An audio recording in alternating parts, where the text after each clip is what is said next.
और सरकारी कर्मचारियों के लिए केंद्र सरकार की तरफ से एक और तोहफा मिलने जा रहा है, जो कि लगातार अब 8वां वेतन आयोग को लेकर के हलचल लगातार बढ़ रही है।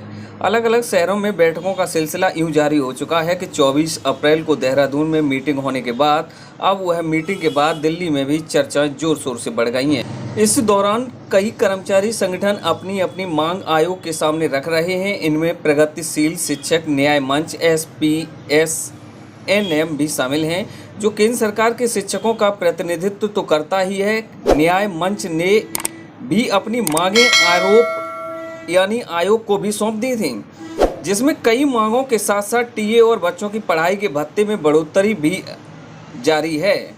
पर इसी बीच आपको बता दें कि PSNM ने मांग की थी कि चाइल्ड एजुकेशन अलाउंस को अभी के करीब 2,812.59 रुपये महीने से बढ़कर के 7,000 रुपये महीने किया जाए, ताकि कर्मचारी बच्चों की पढ़ाई का खर्च आसानी से संभाल सकें। यह भत्ता बच्चों की 12वीं तक की पढ़ाई के लिए मिलता है। संगठन चाहती है इसे आगे बढ़ा करके ग्रेजुएशन तक लागू किया जाए।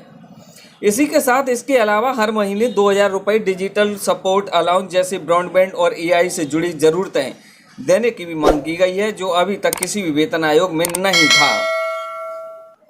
लेकिन इसके साथ ही ट्रांसपोर्ट अलाउंस की बात करें तो कर्मचारी संगठन यह भी चाहता है आपसे कि ट्रांसपोर्ट अलाउंस को बढ़ा करके बेसिक सैलरी को 12 से 15% करने का फैसला लिया जाए। सरकार की तरफ से लिया जाए यह फैसला, फिर भी इसे कम से कम 9,000 रुपये प्लस DA के हिसाब से तय किया जाना चाहिए। लेकिन अभी अलग अलग लेवल पर यह अलाउंस 1,800 से 3,600 रुपये और 7,200 रुपये मिलता है, जिसे बढ़ाने की मांग तो की जा रही है।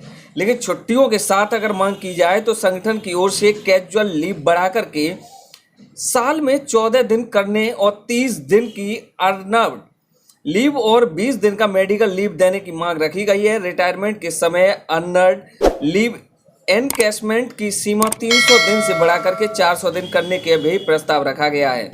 इसको लेकर के चाहे वो केंद्रीय कर्मचारी हों या फिर वो राज्य सरकार के कर्मचारी हों, लगातार 8वां वेतन के तहत अपनी मांग के लिए परसेंटेज के हिसाब से बढ़ोतरी मांग रहे हैं, चाहे वो टीए को लेकर के हो, DA को लेकर के हो, चाहे वो HRA को लेकर के हो।